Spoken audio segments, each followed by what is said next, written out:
How to hide applications on iOS 18.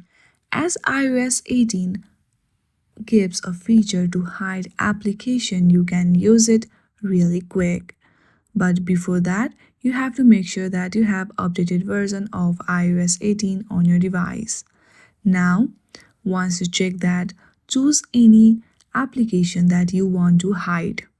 Once you choose that, long press on that application, you will see this pop-up.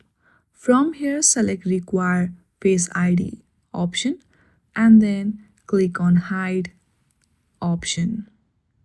Once you do that, you need to verify with your Face ID and your apps will be set to hidden.